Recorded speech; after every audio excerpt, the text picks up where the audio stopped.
अस्सलाम वालेकुम and hello everyone. आज के इस लेक्चर में हम 4 डिप्रिसिएशन मेथड डिस्कस करेंगे। वो मेथड्स जो IAS 16 में डिस्कस किए गए हैं। IAS 16 यानी प्रॉपर्टी प्लांट एंड इक्विपमेंट। वो मेथड्स हैं straight line method, reducing balance method, units of production method और लास्ट वन है sum of the years digit method.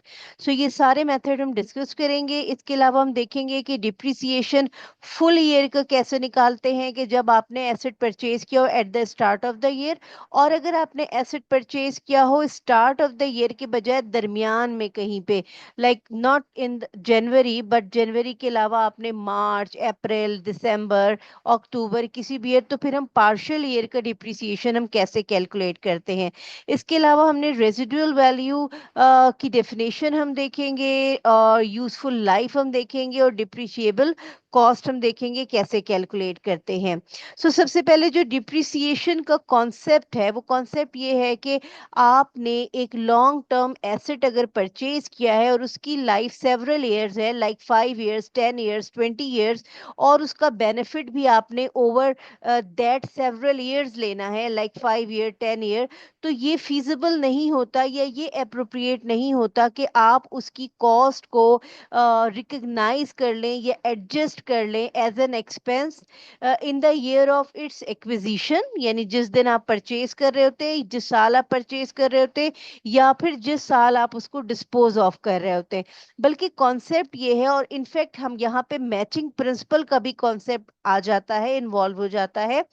Concept depreciation के लिए ये है कि क्योंकि एसेट का बेनिफिट आप सेवरल ईयर्स पे ले रहे होते हैं, इसकी कॉस्ट भी हमने क्या करना है, सेवरल ईयर्स में ही एडजस्ट करना है। सेवरल ईयर्स में आप कह लें कि अगर हम मैचिंग प्रिंसिपल की बात करें, तो इसका बेनिफिट या रेवेन्यू इसके जरिए आप सपोज 10 ईयर्स में ले रहे हैं, इसकी यूजफुल लाइफ 10 ईयर्स है, तो उसकी कॉस्ट को भी हम एलोकेट कर देते हैं, या उसकी कॉस्ट को हम एक्सपेंस में कन्वर्ट करके मैच कर देते हैं इन दैट 10 ईयर्स।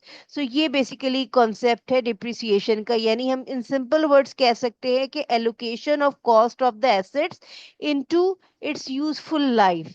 सो यहाँ पे अगर हम डेफिनेशन डिस्कस करें, तो डिप्रिसिएशन की जो डेफिनेशन है, it is the systematic allocation of depreciable amount of an assets over its useful life, यानी जितनी उसकी यूजफुल लाइफ है उसकी टोटल कॉस्ट को हम एलोकेट कर देते हैं उसकी यूजफुल लाइफ पे।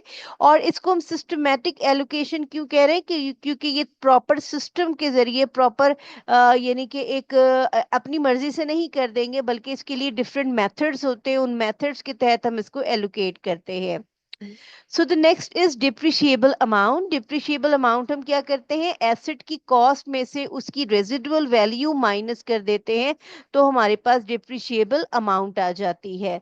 अब ये जो रेजिडुअल वैल्यू है, ये क्या चीज होती है, residual value of N asset is the estimated amount. पहली बात तो ये एस्टिमेशन होती है, ये कंफर्म नहीं होती है, एस्टिमेटेड अमाउंट होती है of an entity would currently obtain करता है, यानी कि आमतौर पे जब आप एसेट परचेज कर रहे होते हैं, उसी वक्त आप इसको एस्टिमेट कर लेते हैं और करंटली ऑब्टेन कर लेते हैं from the disposal of asset after deducting the estimated cost of disposal if the asset were already of the age, यानी आप यहाँ पे एक्सपेक्टेड अमाउंट कैलकुलेट कर लेते हैं कि अगर एंटिटी एक ऐसे एसेट को जो कि ऑफ द सेम एज हो, सेम एज हो का मतलब है कि यूजफुल लाइफ अगर 10 साल है, तो एक ऐसा एसेट जिसकी अभी 10 साल लाइफ कंप्लीट हो चुकी हो, उसकी करंट में मार्केट वैल्यू क्या है, या करंट वैल्यू या मार्केट वैल्यू क्या है, तो वो वैल्यू आपकी रेजिडुअल वैल्यू कहलाती है।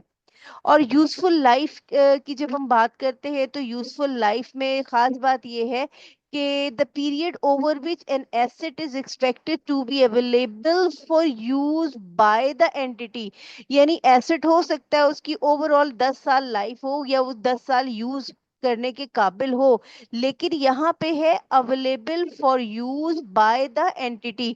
जिस पर्टिकुलर ऑर्गेनाइजेशन के लिए आप डिप्रिसिएशन कैलकुलेट करना चाह रहे हैं, उसमें एंटिटी का इंटेंशन क्या है कि वो कितने साल यूज कर सकती है या कितने साल वो उसका इंटेंशन है यूज करने का, वो हम कंसिडर करते हैं। और इसके अलावा जो दूसरी बात यूजफुल लाइफ के बारे में कही गई है, ये नंबर ऑफ ईयर्स में भी हो सकता है, यूनिट्स में भी हो सकता है, और आवर्स में भी हो सकता है।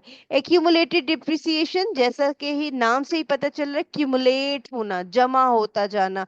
तो हर साल का जो डिप्रिसिएशन है वो एक्यूमुलेट होता जाता है प्रीवियस वालों में, तो ये एक्यूमुलेटेड डिप्रिसिएशन होता है, और इसको हम बैलेंस शीट में एसेट की कॉस्ट में से माइनस करते हैं, इसी वजह से इसको हम कॉन्ट्रा एसेट भी कहते हैं।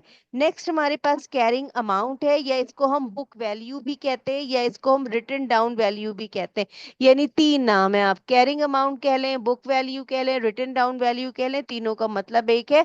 और ये हम कैसे कैलकुलेट करते हैं, हम एसेट की कॉस्ट या रीवैल्यूड अमाउंट में से माइनस कर देते हैं एक्यूमुलेटेड डिप्रिसिएशन या कोई एक्यूमुलेटेड इम्पेयरमेंट लॉस हो। तो IAS 16 में हम खास इम्पेयरमेंट लॉस डिस्कस नहीं करेंगे। सो इससे रिलेटेड जो एक्सरसाइजेज हैं वो लेक्चर मौजूद है, वो आप देख लिएगा। इम्पेयरमेंट लॉस का तो वो हम कैसे करते हैं, इम्पेयरमेंट ऑफ एसेट्स का लेक्चर मौजूद है। तो फॉर द टाइम बीइंग हमारा जो फोकस है वो सिर्फ और सिर्फ डिप्रिसिएशन, जो इस करंट लेक्चर में है वो हम डिप्रिसिएशन मेथड हम कर रहे हैं। अब यहाँ पे आप देख लीजिए, जो हमें डेटा अवेलेबल है वो आपसे क्या डिस्कस हुआ है, क्या कहा जा रहा है। ABC Enterprise bought a machine for 700,000 in early 2021. Although the machine can be used for 7 years, but uh, ABC Enterprise expect to use it for 5 years. तो अब आप देख लीजिए कि यहाँ पे आप कह लें कि जो हम खास बात इसमें हमने देखना है कि मशीन अवेलेबल तो 7 years है, लेकिन इस पर्टिकुलर ऑर्गेनाइजेशन के लिए वो कितने साल का कंपनी एक्सपेक्ट कर रही है, 5 years के लिए एक्सपेक्ट कर रही है। इसके अलावा और भी मजीद डेटा हमें दिया हुआ है, और ये सारा डेटा जो है हम इसको पढ़ते हैं और इसको हम सॉल्व करते हैं। इसके लिए हमारे पास एक्सेल शीट है, और हम एक्सेल शीट पे देखते हैं कि हम इसकी क्या करना है। तो पहली रिक्वायरमेंट जो हमने देखी वो हमारे पास यूजफुल लाइफ की रिक्वायरमेंट है, और यूजफुल लाइफ से रिलेटेड हमने दो बातें डिस्कस की कि the company expect to use it for 5 years। एक चीज हमारे पास ये मौजूद है, और दूसरी मौजूद है कि टोटल उसकी जो मशीन है वो कितने साल वो यूज हो सकती है, 7 years। सो यहाँ पे अभी हमने जब डेफिनेशन डिस्कस की थी तो हमने ये बात क्लियर कट डिस्कस की थी कि हमने ये नहीं देखना है कि मशीन, ओवरऑल मशीन की एक्सपेक्टेड लाइफ कितनी हो सकती है, बल्कि हमने ये देखना है कि वो खास एंटिटी जो है, जो जिसके लिए हम रेजिडुअल लाइफ कैलकुलेट कर रहे हैं, उस एंटिटी के लिए वो कितने अरसे अवेलेबल है फॉर यूज। तो यहाँ पे 5 years की हम बात कर रहे हैं, तो इसका मतलब है जो फर्स्ट रिक्वायरमेंट है हमारी यूजफुल लाइफ, वो उसका आंसर क्या आ जाएगा, वो आ जाएगा 5 years। यानी कि 5 years is the useful life.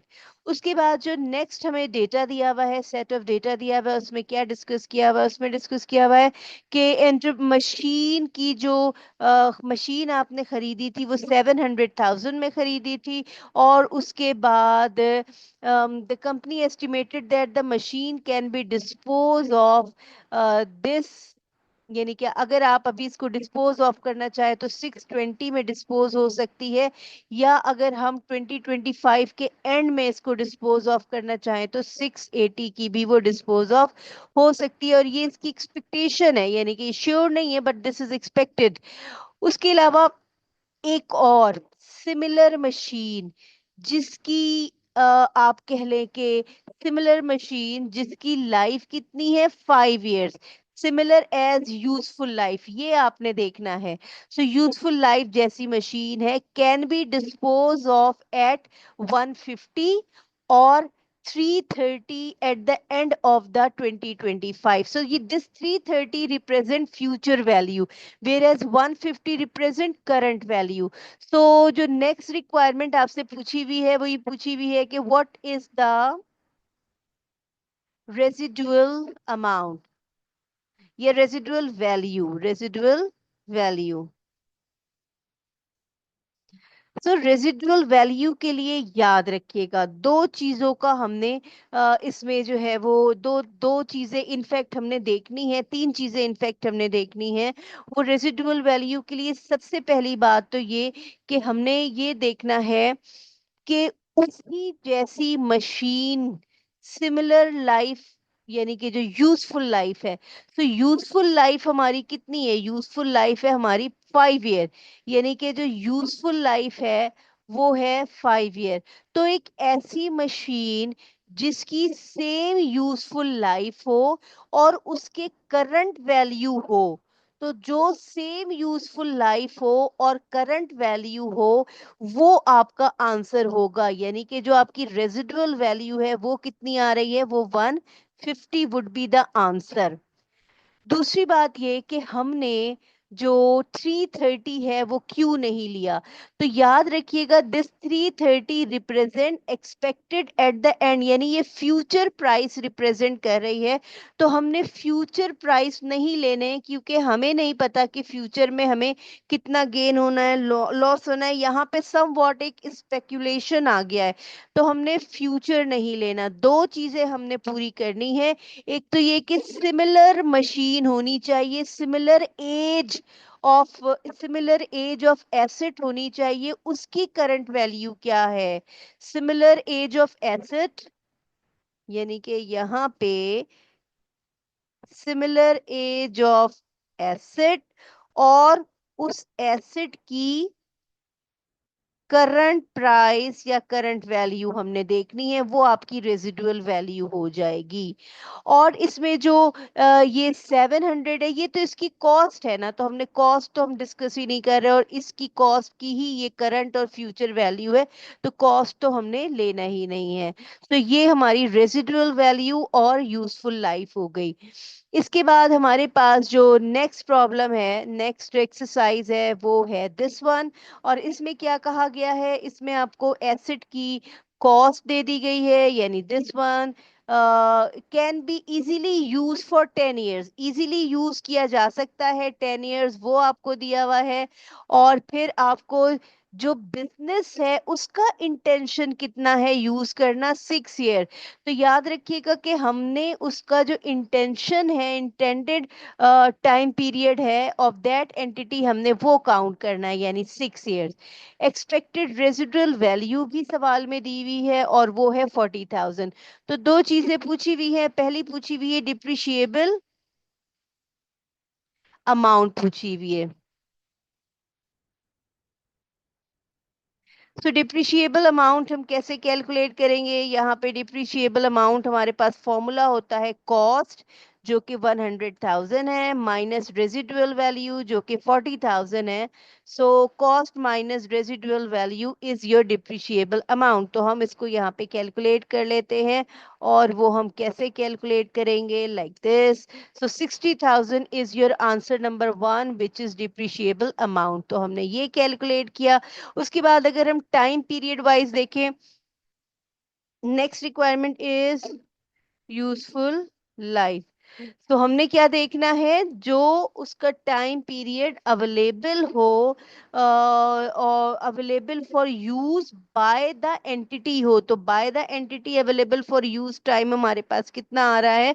वो आ रहा है 6 ईयर्स, यहाँ पे क्लियर कट लिखा हुआ है। सो 6 ईयर्स आपकी क्या हो जाएगा? ये आपका आंसर हो जाएगा, this would be your useful life.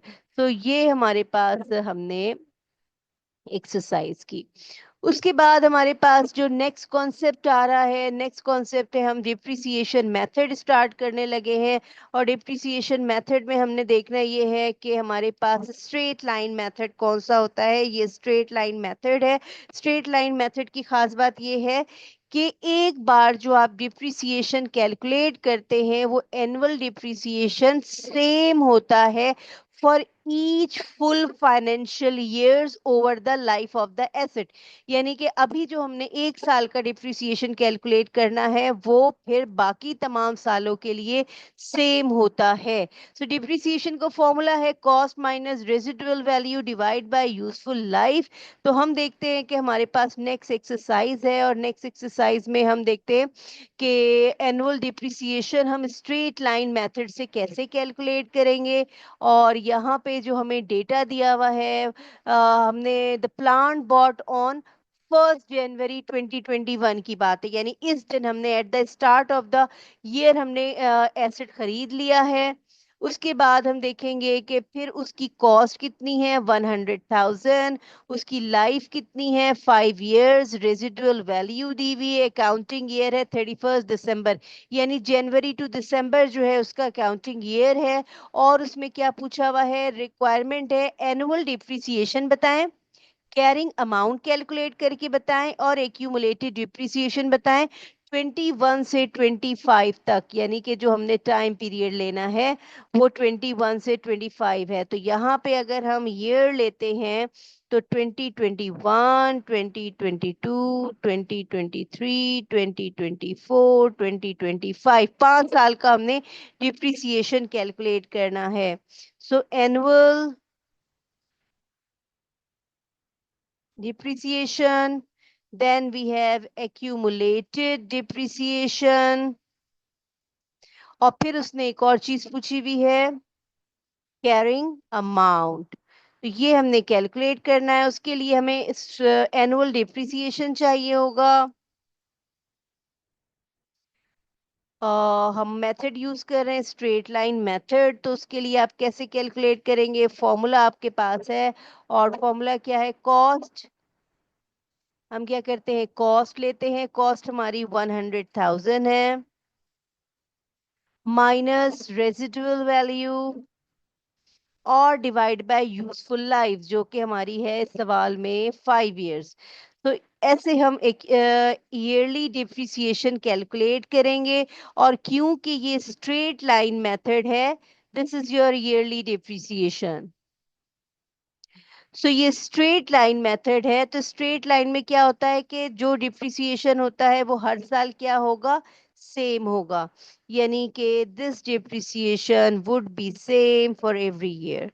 उसके बाद एक्यूमुलेट का मतलब है करंट ईयर का डिप्रिसिएशन प्रीवियस ईयर के डिप्रिसिएशन में ऐड हो जाएगा। तो करंट ईयर का डिप्रिसिएशन 18,000 है, प्रीवियस का तो अभी है ही नहीं क्योंकि ये पहला साल है। दूसरे साल आप क्या करेंगे, 18 को मल्टीप्लाई कर दें, 2 बार डिप्रिसिएशन हो गया ना, पहले साल का 21 का 18 और 22 का 18। इसी तरह नेक्स्ट ईयर आप क्या करेंगे, 18 +18 +18, यानी पहले 3 साल का डिप्रिसिएशन।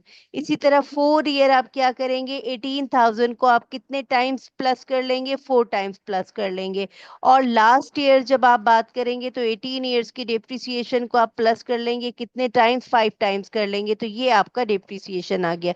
कैरिंग अमाउंट का अगर मैं फॉर्मूला लिखूं कि कैरिंग अमाउंट आप कैसे निकालते हैं, आप कैलकुलेट करते हैं कैरिंग अमाउंट, हम ए इसमें से हम कॉस्ट में से माइनस कर लेते हैं उसी साल का एक्यूमुलेटेड डिप्रिसिएशन। अब पहले साल आप देख लीजिए, कॉस्ट तो हमारी सेम है, यानी कि कॉस्ट हम वही ले लेंगे जो फर्स्ट जो हमें दी हुई थी 1, दिस इज द कॉस्ट 100,000। हमेशा हमारे पास कॉस्ट सेम रहेगी 100,000। और इस वक्त का जो एक्यूमुलेटेड डिप्रिसिएशन है इस साल का वो हम ले लेंगे। इस साल का जो डिप्रिसिएशन आ रहा है वो कितना आ रहा है, एक्यूमुलेटेड 18,000, हम एक्यूमुलेटेड डिप्रिसिएशन लेते जाएंगे। इसी तरह कॉस्ट हमारी सेम है, कॉस्ट चेंज नहीं होगी, लेकिन हमारा जो दूसरे साल का एक्यूमुलेटेड डिप्रिसिएशन है हम दूसरे साल का ले रहे हैं वो 36,000 है, तो हम यहाँ से माइनस कर देंगे 36,000। ये आपकी कैरिंग अमाउंट कैलकुलेट होती जाएगी, सो ऑन। यहाँ पे अगर हम नेक्स्ट ईयर की बात करें तो हमारा एक्यूमुलेटेड डिप्रिसिएशन कितना चेंज हो गया है, 54,000। उसके बाद फोर्थ ईयर जो एक्यूमुलेटेड डिप्रिसिएशन है वो 72,000 है, और जो फिफ्थ ईयर एक्यूमुलेटेड डिप्रिसिएशन है वो 90,000 है। तो ये आपकी कैरिंग अमाउंट आ गई eight the end of the fifth year, यानी कि 2025 की। सो that's it from this exercise. एक और एक्सरसाइज करते हैं, ये भी स्ट्रेट लाइन से ही रिलेटेड है। और इसमें आप देखें कि कॉस्ट दी हुई है आपको, लाइफ दी हुई है, रेजिडुअल वैल्यू दी हुई है, straight line method company use कर रही है, और डिप्रिसिएशन आपने बताना है। What is the annual depreciation?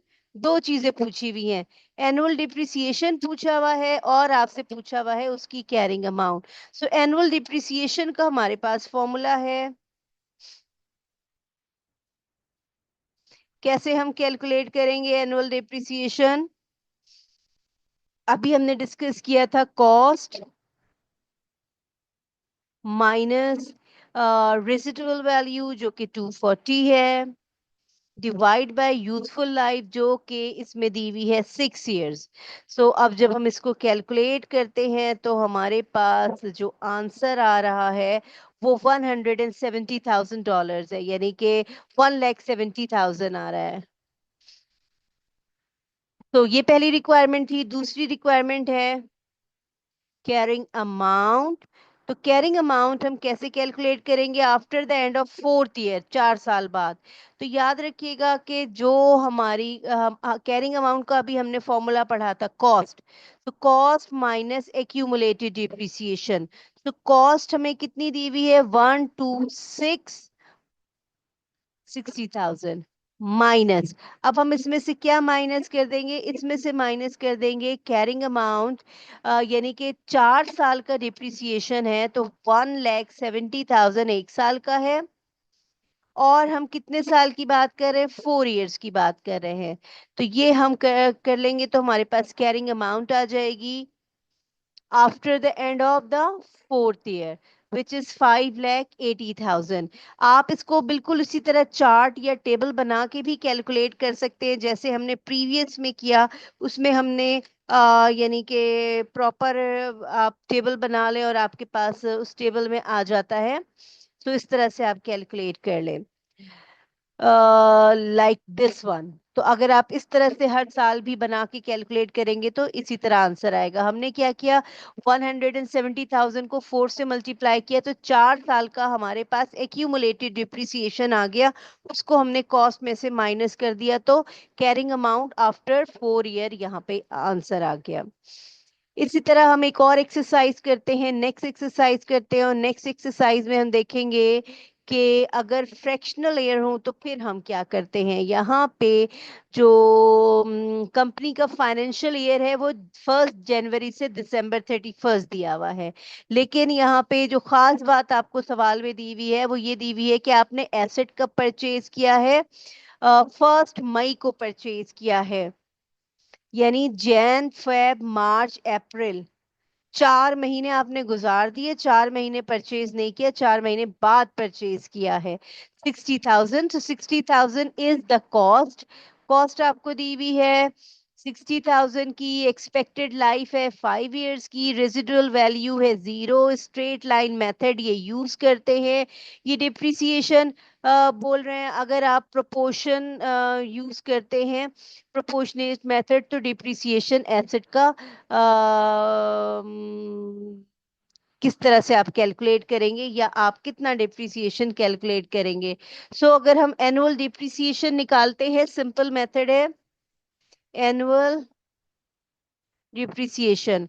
So annual depreciation का अभी मैंने आपको तरीका बताया। कॉस्ट लेते हैं आप माइनस रेजिडुअल वैल्यू जो कि 0 है, डिवाइड बाय यूजफुल लाइफ जो कि कितनी है? 5 ईयर, और कॉस्ट आपकी है 60,000। सो अब आप अगर इसको कैलकुलेट करते हैं तो आपको पर ईयर डिप्रिसिएशन कितना आ जाएगा? ये आपका एनुअल डिप्रिसिएशन आ रहा है। फर्स्ट ईयर आपने अपना एसेट अपने पास कितने अरसे के लिए रखा? 8 मंथ के लिए, यानी कि मई जून जुलाई अगस्त सितंबर अक्टूबर नवंबर दिसंबर। तो ये जो हमारे पास 12,000 का डिप्रिसिएशन है, इसको हम मल्टीप्लाई कर देंगे 8, क्योंकि हम 8 मंथ के लिए निकाल रहे हैं और 12 से हम डिवाइड कर देंगे। यानी इस 12,000 को पहले हम पर मंथ पे कन्वर्ट करेंगे और उसके बाद 8 मंथ से मल्टीप्लाई कर देंगे। सो जो टोटल डिप्रिसिएशन आएगा फर्स्ट ईयर वो कितना आएगा, 8,000। यानी पहले साल डिप्रिसिएशन 8,000 ही आएगा, और बाकी तमाम सालों में आप क्या करेंगे, उसको 5 साल का डिप्रिसिएशन है तो आप दरमियान में जो 4 इयर्स हैं वो आपके कितने रहेंगे, ईच ईयर आपका डिप्रिसिएशन निकलेगा 12,000, जो कि रेगुलर एनुअल डिप्रिसिएशन है। और आखिर में आपके 4 मंथ बच जाएंगे, वो 4 मंथ का डिप्रिसिएशन निकलेगा जो कि 12,000 मल्टीप्लाई बाय 4 डिवाइड बाय 12 हो जाएगा। यानी मैं आपको अगर दिखाऊं यहाँ पे, वैसे उसने पूछा हुआ नहीं है लेकिन हम इसको डिस्कस कर लेते हैं।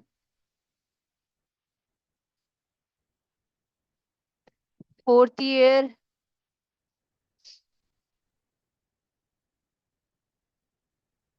फिर 5th ईयर, और यहाँ पे 6th ईयर क्या होगा वो हम देखते हैं।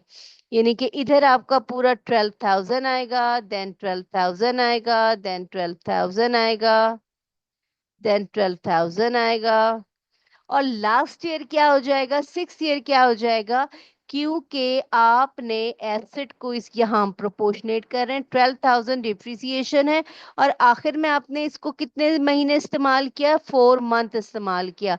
तो अगर हम इसकी कैलकुलेशन यहाँ पे करते हैं तो ये कितना हो जाएगा, ये हो जाएगा 4,000। सो इस तरह से हम डिप्रिसिएशन कैलकुलेट करते हैं स्ट्रेट लाइन मेथड से। सो नेक्स्ट मेथड जो हमारे पास मौजूद है, नेक्स्ट मेथड हम देखेंगे रिड्यूसिंग बैलेंस मेथड। और रिड्यूसिंग बैलेंस मेथड में ये हमारे पास स्लाइड मौजूद है। So this is the reducing balance method. इसके नाम से ही जाहिर है रिड्यूसिंग बैलेंस मेथड। तो हर साल आने वाले सालों में डिप्रिसिएशन क्या हो जाएगा, ग्रेजुअली डिक्लाइन होता जाएगा या रिड्यूस होता जाएगा। So this is reducing balance method. और इसमें रेट ऑफ डिप्रिसिएशन नहीं दिया होता, वो हमने कैलकुलेट करना होता है। ये फॉर्मूला है हमारे पास हैं, 1 में से आप माइनस कर देते हैं number of years square root residual value divide by cost. तो ये आपका तरीका है रेट कैलकुलेट करने का अगर रेट ना गिवन हो, यानी रेट ऑफ डिप्रिसिएशन, अगर आप रिड्यूसिंग बैलेंस मेथड यूज कर रहे हैं। और इसके लिए आपको एक प्रॉपर चार्ट बनाना होता है, वो हम देखते हैं कि वो कैसे करते हैं हम। तो the plant bot January 1st, यहाँ पे आपको डेटा दिया हुआ है, वो डेटा हम देख लेते हैं। वो डेटा में क्या क्या मौजूद है, आपको सबसे पहले कॉस्ट दे दी है, इसकी एक्सपेक्टेड यूजफुल लाइफ दे दी गई है, रेजिडुअल वैल्यू दे दी गई है, और अकाउंटिंग ईयर सेम है। रिड्यूसिंग बैलेंस मेथड यूज करना है और आपने डिप्रिसिएशन टेबल बनाना है जिसमें जो 21 से 2025 तक हो, जिसमें एनुअल डिप्रिसिएशन, कैरिंग अमाउंट और ये सारा कुछ मौजूद हो। हमारे पास जो फॉर्मूला है, सबसे पहले हमें रेट नहीं दिया हुआ है तो हमें रेट कैलकुलेट करना होगा। और यहाँ पे हम रेट कैलकुलेट कर लेते हैं। रेट में हम क्या करेंगे, 1 - अब फॉर्मूले में हमने लिखा था नंबर ऑफ ईयर्स, वो कितना है, 5। तो 1 - 5 स्क्वेयर रूट, और हम ले लेंगे यहाँ पे residual value divide by cost. तो रेजिडुअल वैल्यू है 10,000, डिवाइड बाय कॉस्ट हमारे पास कितनी है, 1 लाख।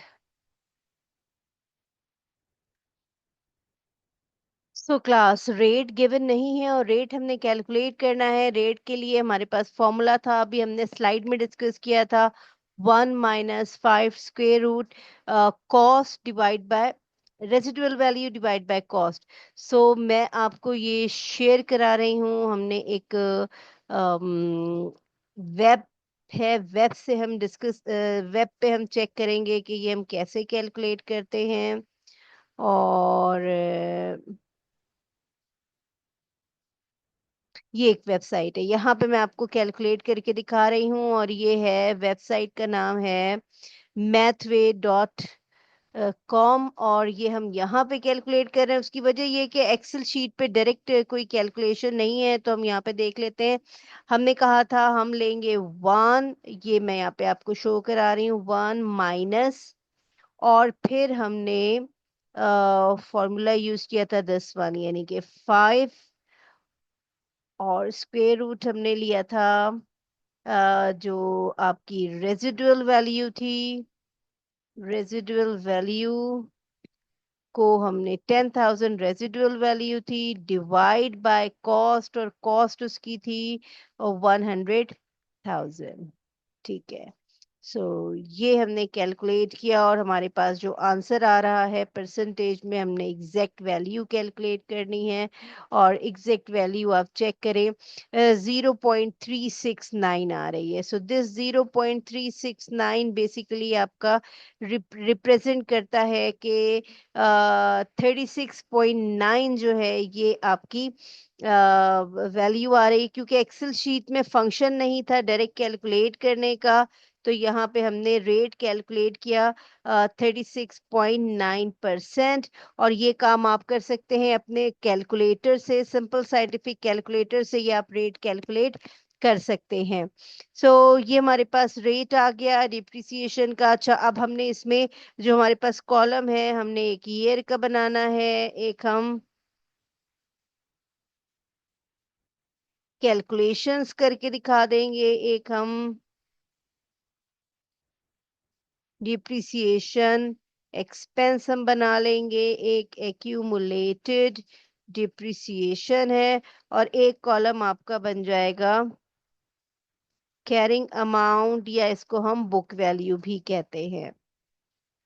कैलकुलेशंस, डिप्रिसिएशन, और ये रेट हमने कैलकुलेट किया है। हमारे पास 5 साल है, 2021, 2022, then 2023, 2024, 2025। पहले साल जो हम कैलकुलेशन करेंगे, इसका तरीका ये होता है कि हमारे पास जो भी कॉस्ट है, यहाँ पे आप देख लीजिए 100,000 कॉस्ट है, उसको हम मल्टीप्लाई कर देंगे डिप्रिसिएशन रेट से, जो कि 36.9% है। तो ये आपका एनुअल डिप्रिसिएशन आ जाएगा। इनफैक्ट हमें एक और कॉलम की तो ज़रूरत ही नहीं है, हम डायरेक्ट इधर ही कैलकुलेट कर लेते हैं। पहले साल का डिप्रिसिएशन आपके पास यही आ रहा है, क्योंकि दूसरा साल, अभी ये पहला ही साल है, तो जो आपका ईयरली डिप्रिसिएशन होगा वही आपका एक्यूमुलेटेड डिप्रिसिएशन हो जाएगा। कैरिंग अमाउंट का फॉर्मूला है cost minus accumulated depreciation। Cost आपकी है, यहाँ पे देख लें आप, 1 लाख, माइनस एक्यूमुलेटेड कितना है हमारे पास, 36,900। तो ये आपकी कैरिंग अमाउंट आ गई। अब याद रखिएगा, जो रिटर्न डाउन वैल्यू है उसमें डिप्रिसिएशन एक्सपेंस में हम क्या करते हैं, हर साल लास्ट ईयर की जो कैरिंग अमाउंट है उस पे हम डिप्रिसिएशन पास करते हैं। यानी कि ये जो 63100, ये जो लास्ट ईयर की कैरिंग अमाउंट है, इस पे हम रेट ऑफ डिप्रिसिएशन मल्टीप्लाई करेंगे, जो 36.90% है। तो ये आपका डिप्रिसिएशन आ जाएगा। इसको हम राउंड ऑफ करके 23,284 हम कह लेंगे। और यही आपका एक्यूमुलेट कैसे आ जाएगा, दोनों साल का आप इकट्ठा कर लें, यानी एक्यूमुलेटेड, इसको हम एक्यूमुलेट कैसे करेंगे, इसमें हम प्रीवियस ईयर का ऐड कर देते हैं, जो कि आ रहा है 36,900, ये हमने ऐड कर दिया। सो अब हमारे पास जो कैरिंग अमाउंट आएगी, कैरिंग अमाउंट में हम क्या करेंगे, कॉस्ट जो कि 1 लाख है, माइनस एक्यूमुलेटेड। अब इसका एक्यूमुलेटेड आ रहा है 6184 आ रहा है, तो ये हमने माइनस कर दिया, ये इसकी कैरिंग अमाउंट आ गई। लास्ट ईयर की जो कैरिंग अमाउंट है वो करंट ईयर के डिप्रिसिएशन के लिए यूज होती है, यानी 39,860 मल्टीप्लाई बाय 816 मल्टीप्लाई बाय जो रेट ऑफ आपका रेट ऑफ डिप्रिसिएशन है वो है 36.9%। सो ये आपका डिप्रिसिएशन आ गया, इसको हम राउंड ऑफ कर लेते हैं। सो प्रीवियस ईयर का था आपका 6184, प्रीवियस ईयर्स का आ रहा है ये, और इसमें हमने प्लस किया करंट करंट का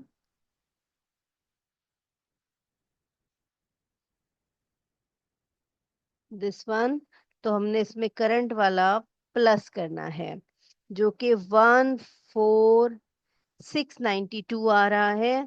सो हम ये प्लस कर लेंगे, एक्यूमुलेटेड डिप्रिसिएशन हो गया।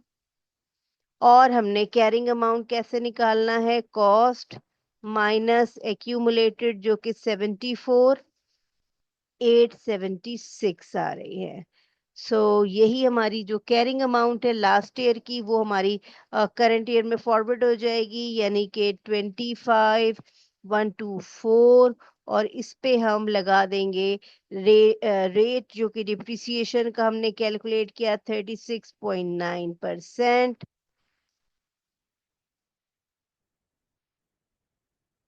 36.9%।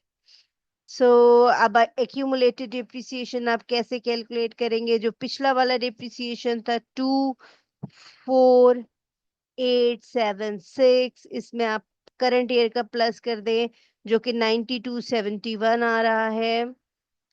और यहाँ पे आपके पास जो कैरिंग अमाउंट आ जाएगी, कॉस्ट माइनस एक्यूमुलेटेड, जो कि 84147 है।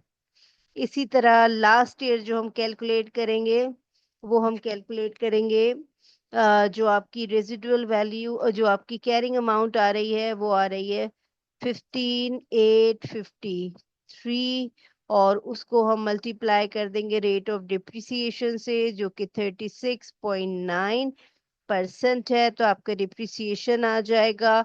और क्यूमुलेटिव में हम क्या करेंगे, पिछला वाला जो डिप्रिसिएशन है उसमें हम प्लस कर देंगे 5840, 5850 हो जाएगा, 5850।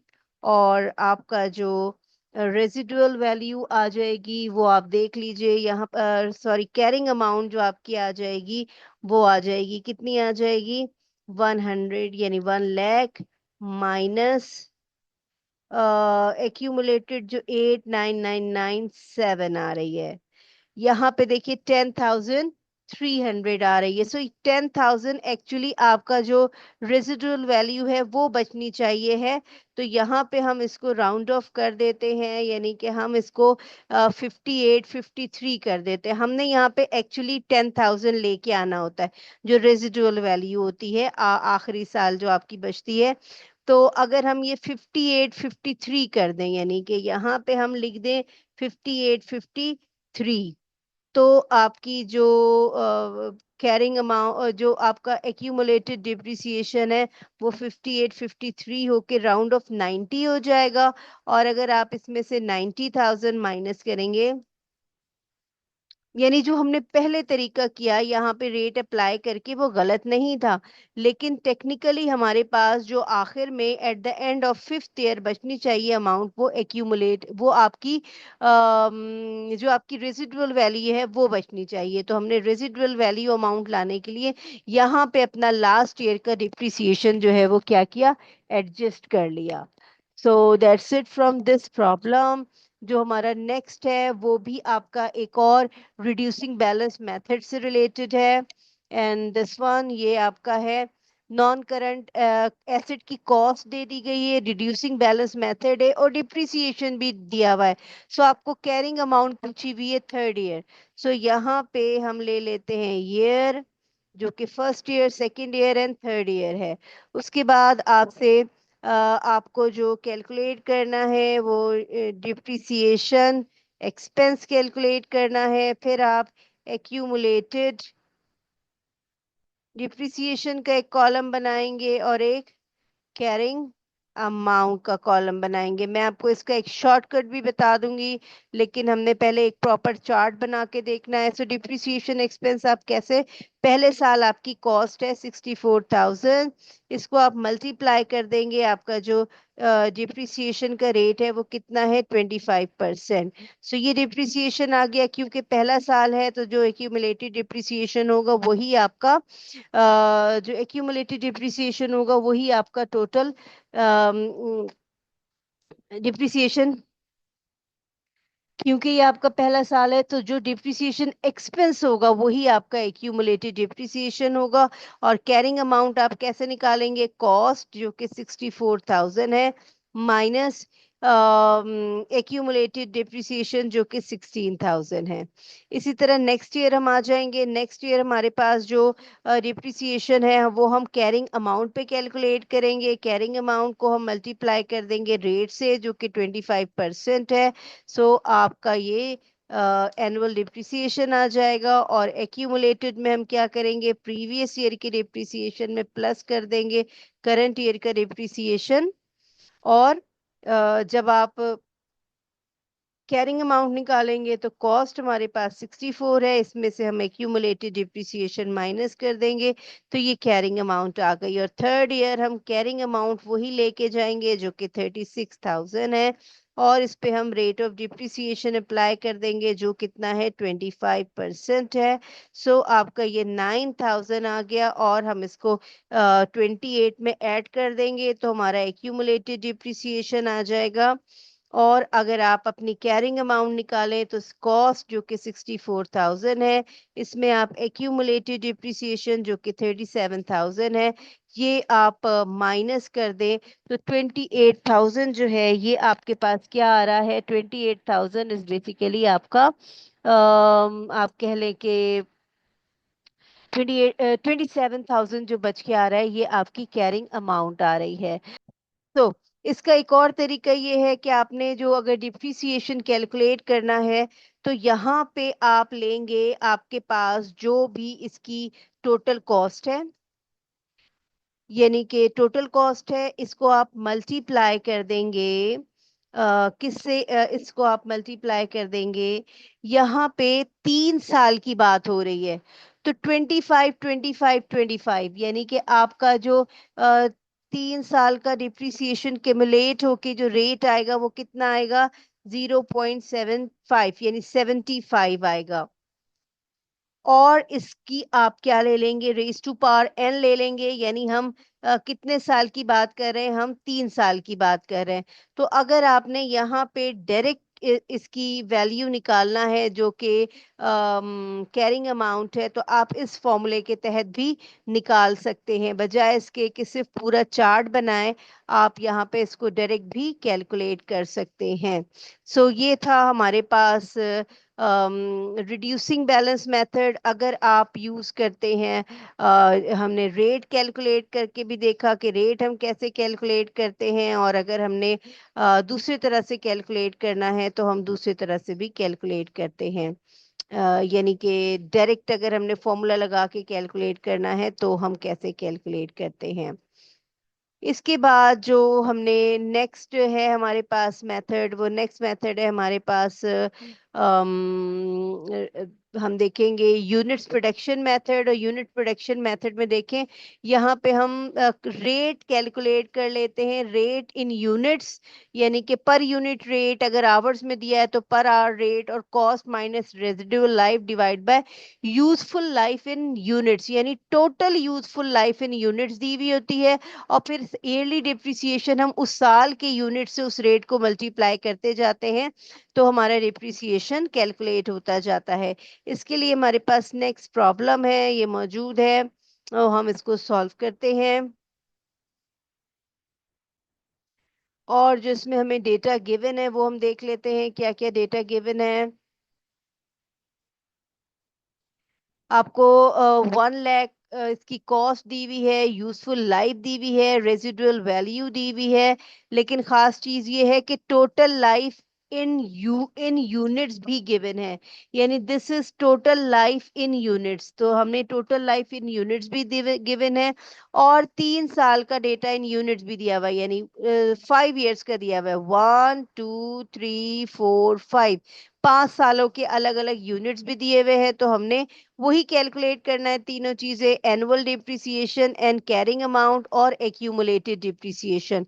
तो हम टेबल बना लेते हैं, और सबसे पहले हमें क्या रिक्वायर्ड है, पहले हम जो टेबल बना रहे हैं इसमें हमारे पास ईयर है, एनुअल डिप्रिसिएशन, ये डिप्रिसिएशन एक्सपेंस आप कह लें, एक्यूमुलेटेड डिप्रिसिएशन है, फिर हमारे पास कैरिंग अमाउंट है, ये हमने कैलकुलेट करना है। यहाँ पे पहले हम एक रेट कैलकुलेट कर लेते हैं, और रेट कैलकुलेट करने का तरीका ये है कि cost minus residual value. Cost हमारे पास कितनी है, 100,000, माइनस रेजिडुअल वैल्यू है 10,000, डिवाइड बाय यूजफुल लाइफ। अगर हम स्ट्रेट लाइन मेथड ले रहे हैं तो यूजफुल लाइफ इन ईयर्स है, लेकिन अगर हम यूनिट्स प्रोडक्शन मेथड ले रहे हैं तो यूजफुल लाइफ हम कौन सी लेंगे, इन नंबर ऑफ यूनिट्स लेंगे। यानी कि जो हम नंबर ऑफ यूनिट्स पे कर रहे हैं, तो हमारे पास टोटल नंबर ऑफ यूनिट्स कौन से हैं, 7500। पर यूनिट जो हमें डिप्रिसिएशन का रेट पड़ रहा है, वो हमें कितना पड़ रहा है, दिस वन 12 रुपीज, यानी 12 रुपीज पर यूनिट हमें पड़ रहा है। अब हम डिप्रिसिएशन निकालेंगे 2021, 2022, 2023, 2024, 2025। एनुअल डिप्रिसिएशन, अब आप देख लें हर साल, ये पहले साल के, हर साल के उसने नंबर ऑफ यूनिट्स दिए हुए हैं, यानी ये पहले साल के यूनिट्स दिए हुए हैं, ये दूसरे साल का दिया हुआ है, ये तीसरे साल का दिया हुआ है, ये फोर्थ ईयर का दिया हुआ है, और ये फिफ्थ ईयर के दिए हुए हैं कि कंपनी ने हर साल कितने यूनिट्स बनाए। यानी पहले साल उसने लिखे हुए हैं, कितने यूनिट्स लिखे हुए हैं, 1500 हर साल के, यानी कि हम पहले तो यूनिट्स कॉपी कर लेंगे। तो पहले साल 1500 हैं, दूसरे साल 1800 है, फिर 1200 है, फिर 2000 है, और फिर 1000 है। ये यूनिट्स हमने सवाल में से कॉपी कर लिए कि हर साल उसने कितने यूनिट्स प्रोड्यूस किए। एनुअल डिप्रिसिएशन के लिए हम हर साल को उस नंबर ऑफ यूनिट से उसका डिप्रिसिएशन जो है वो पर यूनिट 12 का रेट है, तो नंबर ऑफ यूनिट्स को हम मल्टीप्लाई कर देंगे हर साल जितने यूनिट्स उसने बनाए हैं 12 के रेट से। तो दूसरे साल जितने यूनिट्स बनाए हैं हम उसको मल्टीप्लाई कर देंगे 12 के रेट से। तो ये हर साल का हमारे पास क्या आता जा रहा है, डिप्रिसिएशन आता जा रहा है, यानी इसको हम मल्टीप्लाई कर देंगे 12 से, फिर हम इसको मल्टीप्लाई कर देंगे 12 से, फिर हम इसको मल्टीप्लाई कर देंगे 12 से, एंड सो ऑन। ये सारा हमारा क्या है, ये हमारा एनुअल डिप्रिसिएशन है, based on the number of units produced each year. और उसके बाद हम एक्यूमुलेट कर लेंगे, पहले साल 8000 है, दूसरे साल सॉरी 18000 है, दूसरे साल 18000 में 18,000 में हमने प्लस कर लेना है 21,600। तीसरे साल हम क्या करेंगे, 39,600 में प्लस कर लेना है करंट करंट ईयर का डिप्रिसिएशन जो कि 14,400 है।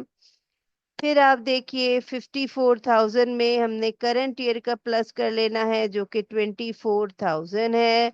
इसी तरह लास्ट ईयर हमारे पास क्या होगा कि प्रीवियस में हमने प्लस कर लेना है करंट ईयर जो कि 12,000 का डिप्रिसिएशन है। कैरिंग अमाउंट हम निकालेंगे, कॉस्ट जो कि 1 लाख है, और इसमें से इसका एक्यूमुलेटेड माइनस कर देंगे जो कि 18,000 है, एंड सो ऑन। हम हर साल एक्यूमुलेटेड सिर्फ चेंज करते जाएंगे।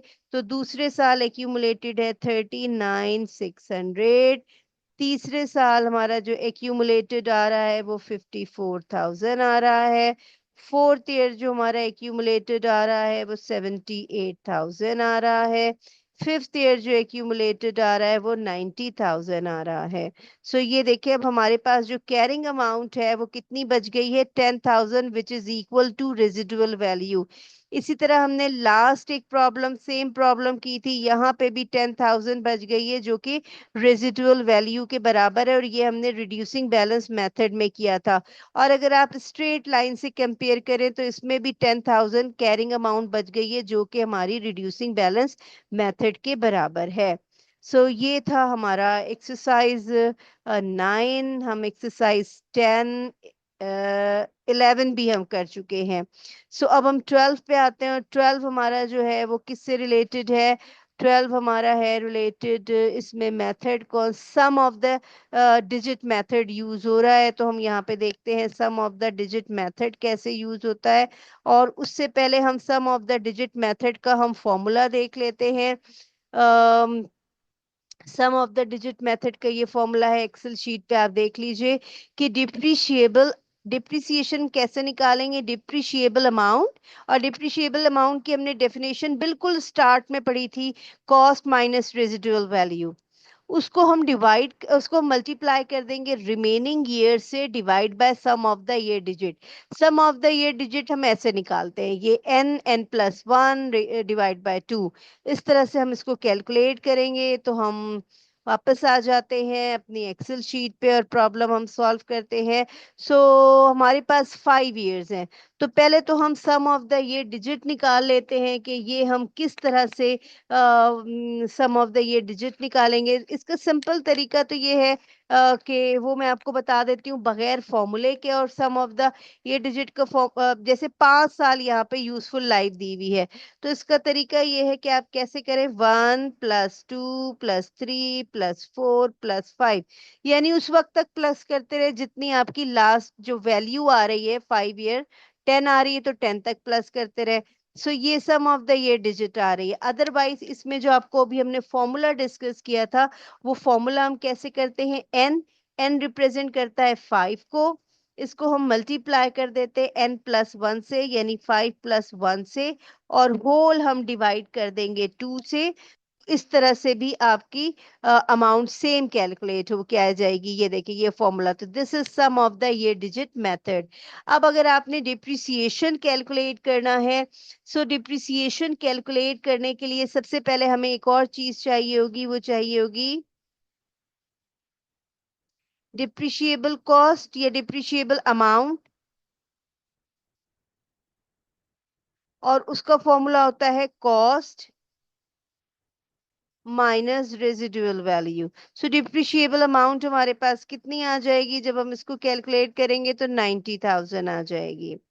आपको 21 से 25 तक क्या पूछा हुआ है, सारे वही जो भी हम बनाते हुए आ रहे हैं, ईयर्स। फिर आपको पूछा हुआ है हमने यहाँ पे डिप्रिसिएशन,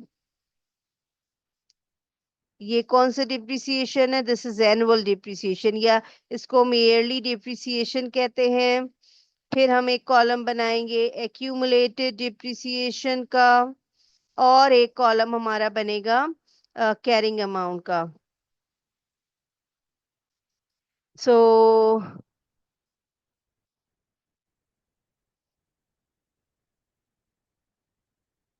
ईयर हमारे पास 2021, 2022, 2023, 2024, 2025 तक है। अब आप एनुअल डिप्रिसिएशन देख लीजिए, ये हमारी डिप्रिशिएबल अमाउंट है। अभी हमने फॉर्मूला डिस्कस किया था कि हमारे पास जो डिप्रिशिएबल अमाउंट है हम कैसे किस तरह से स्टार्ट करेंगे। क्लास हम डिप्रिसिएशन कैलकुलेट करते हैं, हमने हमने फॉर्मूले में क्या डिस्कस किया था, हम लेते हैं डिप्रिशिएबल अमाउंट जो कि अभी हमने कैलकुलेट किए, दिस वन 90,000। तो ये हम 90,000 ले लेंगे, इसको हम मल्टीप्लाई कर देंगे, इसको हम मल्टीप्लाई कर देंगे, हमारे पास जो रिमेनिंग ईयर्स आ रहे हैं। तो पहले साल अभी हमने डिप्रिसिएशन तो लिया नहीं, तो 5 में से पूरे साल हमारे कितने हैं remaining, 5 years, divide by sum of the year digit कितने हैं, 15।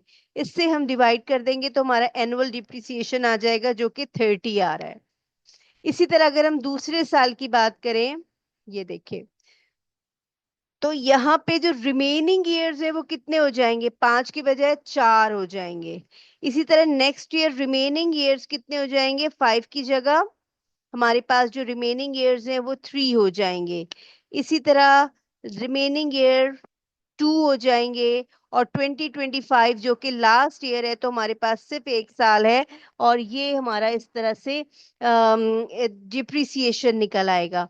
और फिर हमने एक्यूमुलेटेड यानी प्रीवियस वाला हम प्लस करते जाएंगे, तो 30,000 प्लस 24,000। इसी तरह जो नेक्स्ट ईयर है वो हमारा 54,000 में हम करंट वैल्यू प्लस कर देंगे जो कि 18,000 है।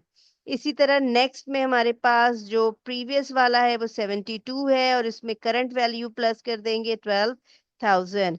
प्रीवियस हमारे पास 84,000 है, और करंट वाली हम प्लस कर देंगे जो कि 6,000 है। सो अब हम देखेंगे कैरिंग अमाउंट। कैरिंग अमाउंट क्या होती है, कॉस्ट माइनस एक्यूमुलेटेड डिप्रिसिएशन। सो इसको हम लास्ट तक करेंगे। हमारे पास सेकेंड ईयर जो हमारी एक्यूमुलेटेड डिप्रिसिएशन है वो 54,000 है। थर्ड ईयर जो हमने एक्यूमुलेट किया है वो 72,000 है। फोर्थ ईयर जो एक्यूमुलेटेड आ रही है वो 84,000 है। और फिफ्थ ईयर जो एक्यूमुलेटेड आ रही है वो 90,000 है। और आप गौर से देखें जो हमारी रेजिडुअल वैल्यू है वो कितनी है, रेजिडुअल वैल्यू और जो आखिर में कैरिंग अमाउंट है वो क्या है, वो सेम है। इसी तरह हमने सेम यही काम जो है वो दूसरे मेथड्स पे, यूनिट्स प्रोडक्शन मेथड पे भी आप देख लें कि जो हमारी कैरिंग अमाउंट है और रेजिडुअल वैल्यू है वो सेम आ रही है। इसी तरह ये हमने रिड्यूसिंग बैलेंस मेथड किया जिसमें हमारी सेम आ रही है, और हमने स्ट्रेट लाइन मेथड किया था, इसमें भी आप देखें कैरिंग अमाउंट और रिड्यूसिंग बैलेंस मेथड में जो कैरिंग अमाउंट है और जो रेजिडुअल वैल्यू है वो हमारी क्या आ रही है, सेम आ रही है। सो यहाँ पे आपको 4 लाख दिया हुआ है। ये कॉस्ट है, रेजिडुअल वैल्यू है। सो सबसे पहले हम क्या निकालेंगे, डिप्रिशिएबल कॉस्ट या डिप्रिशिएबल अमाउंट। और ये हम कैसे निकालते हैं, कॉस्ट हमारे पास है 4 लाख माइनस रेजिडुअल वैल्यू जो कि 40,000 है। तो ये रेजिडुअल वैल्यू, ये रेजिडुअल अमाउंट आ गई। इसके बाद हम सम ऑफ द डिजिट निकालते हैं, और इसका मैंने आसान तरीका ये बताया था आपको कि आप बजाय फॉर्मूला अगर आपको याद करना मुश्किल हो तो आप सिंपल करें 1 + 2 + 3 + 4 + 5, तो ये 15 आ गए। अब फॉर एग्जाम्पल अगर यूजफुल लाइफ 10 है तो आप क्या करेंगे, 1 + 2 + 3 + 4 + 5 + 6 3 + 4 + 5 + 6 + 7 + 8 +9 and +10, तो ये 55 सम ऑफ द डिजिट आ जाएगा। तो जितनी आपकी यूजफुल लाइफ होगी उतने ही डिजिट आप प्लस कर लीजिएगा। सो हमने इसमें कितने साल का पूछा हुआ है, and of the second year पूछा हुआ है, तो हम ईयर 1 ले लेते हैं, 2 ले लेते हैं, और हम यहाँ पे डिप्रिसिएशन एक्सपेंस कैलकुलेट करते हैं। तो अब आप देख लीजिए कि डिप्रिशिएबल कॉस्ट हमारी कितनी हो गई, 3,60,000 मल्टीप्लाई बाय हम क्या करेंगे, रिमेनिंग, क्योंकि पहला अभी फर्स्ट ईयर ही है तो पूरे के पूरे 5 साल बाकी है, divide by sum of the year digit. So ये आपका पहले साल का डिप्रिसिएशन निकल आया। दूसरे साल का हम क्या करेंगे, हमारे पास और हम इससे मल्टीप्लाई कर देंगे। अब पहले साल का डिप्रिसिएशन निकल चुका है तो रिमेनिंग ईयर कितने हो गए हैं, 4 ईयर, तो रिमेनिंग चेंज होते जाएंगे। सो इसको आप इसी तरह से आप इसको एक्यूमुलेट कर दें। पहले साल 1,20,000 था, दूसरे साल 120 में प्लस अगर हम कर देंगे प्लस 96,000। इसी तरह थर्ड ईयर सेकेंड ईयर ही पूछा हुआ है, और हम कैरिंग अमाउंट कैसे कैलकुलेट करेंगे, कॉस्ट माइनस एक्यूमुलेटेड, सो ये कैरिंग अमाउंट आ जाएगी। कॉस्ट हमारी आ रही है यहाँ पे 4 लाख, 4 लाख। इसी तरह दूसरे साल कॉस्ट आ रही है 4 लाख, लेकिन हमारी जो एक्यूमुलेटेड है वो 216 है। सो ये हम इसको कैरिंग अमाउंट हमारे पास आ गई 184। सो 184 is the answer. At the year and वो सेकेंड ईयर पूछ रहा है कि कितनी कैरिंग अमाउंट होनी चाहिए है। सो 184 इज द आंसर। एक और बात नेक्स्ट एग्जाम्पल में देखिए, यहाँ पे ऑफिस प्रॉपर्टी की कॉस्ट है 5 मिलियन, और हमें पता है कि लैंड के ऊपर डिप्रिसिएशन कैलकुलेट नहीं होता। उसकी दो रीजन है। जनरली लैंड की वैल्यू जो है वो एप्रिशिएट होती है, दूसरी उसकी यूजफुल लाइफ एक लिमिटेड यूजफुल लाइफ नहीं होती। सो अनलिमिटेड होती है, तो इस वजह से उसके ऊपर डिप्रिसिएशन कैलकुलेट नहीं होता। अब यहाँ पे जो प्रॉपर्टी प्लांट एंड इक्विपमेंट की टोटल कॉस्ट आ रही है वो आ रही है 5 मिलियन, जिसपे लैंड की वैल्यू है 2 मिलियन। इसका मतलब है जो रिमेनिंग है 3 मिलियन बिल्डिंग, 3 मिलियन के ऊपर इसके ऊपर डिप्रिसिएशन कैलकुलेट होगा। तो याद रखिएगा, जब हम एनुअल डिप्रिसिएशन कैलकुलेट करेंगे यहाँ पे, तो सिर्फ और सिर्फ हम किसके ऊपर कैलकुलेट करेंगे, 3 मिलियन पे। यानी कि this is your cost which is 3 million. Residual value इसमें है नहीं, इसमें रेजिडुअल वैल्यू का जिक्र नहीं किया हुआ है, तो -0 डिवाइड बाय यूजफुल लाइफ जो कि 50 years है, तो आपका एनुअल डिप्रिसिएशन निकल आएगा। तो इस सवाल में जो डिफरेंशिएटिंग फैक्टर था वो आपने याद रखना है, और वो आपने क्या याद रखना है कि यहाँ पे लैंड की अमाउंट को हम सेपरेट कर देते हैं, क्योंकि लैंड की अमाउंट जनरली एप्रिशिएट होती है, कभी भी डिप्रिशिएट नहीं होती। लैंड की वैल्यू डिप्रिशिएट नहीं होती, क्योंकि जो डिप्रिसिएशन है उसकी वैल्यू, उसकी जो डेफिनेशन है वो है allocation of cost over its useful life. So useful life तो लैंड की होती ही नहीं है, क्योंकि लैंड की जो यानी कि लाइफ है वो इन्फिनिट होती है, अनफोर्सिएबल फ्यूचर के लिए होती है, तो इस वजह से हम उसको सेपरेट कर देते हैं। क्लास, ये एक और प्रॉब्लम है, और इसमें हमने देखना ये है कि बिल्डिंग पे या किसी भी एसेट पे हम डिप्रिसिएशन कब स्टार्ट करते हैं और कब हम उसको सीज कर देते हैं। तो याद रखिएगा, स्टार्ट कब हम करते हैं, जब बिल्डिंग या एसेट अवेलेबल फॉर यूज होती है, तो हम डिप्रिसिएशन कैलकुलेट करना शुरू कर देते हैं उस डेट पे।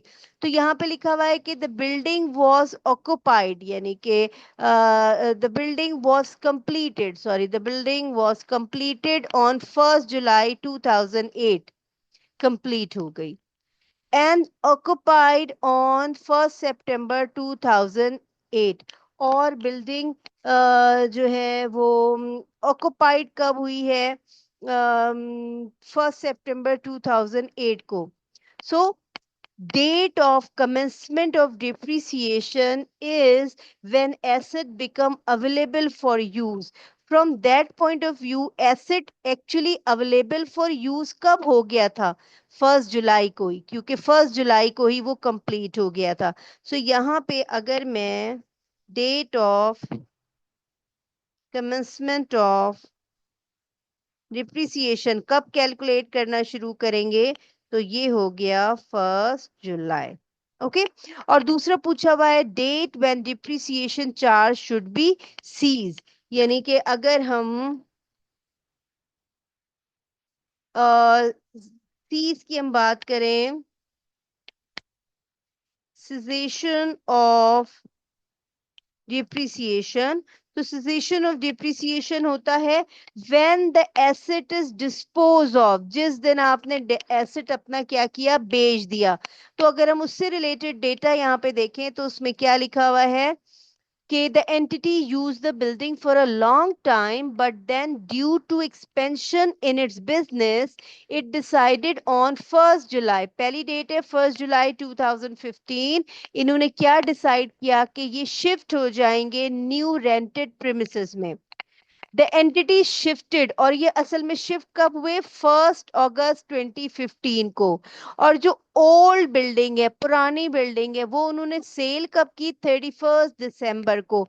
तो याद रखिएगा कि डिप्रिसिएशन सीज कब करते हैं, डिप्रिसिएशन चार्ज करना हम सीज कर देते हैं जब आपने उसको डिस्पोज ऑफ कर दिया। तो डिस्पोज ऑफ कब किया है बिल्डिंग को, बिल्डिंग को आपने डिस्पोज ऑफ किया है 31 दिसंबर को। तो इसका आंसर होगा 31 दिसंबर 2015। यहाँ पे आप ईयर भी लिख लें, 2015। So that's it from this lecture. Take care class.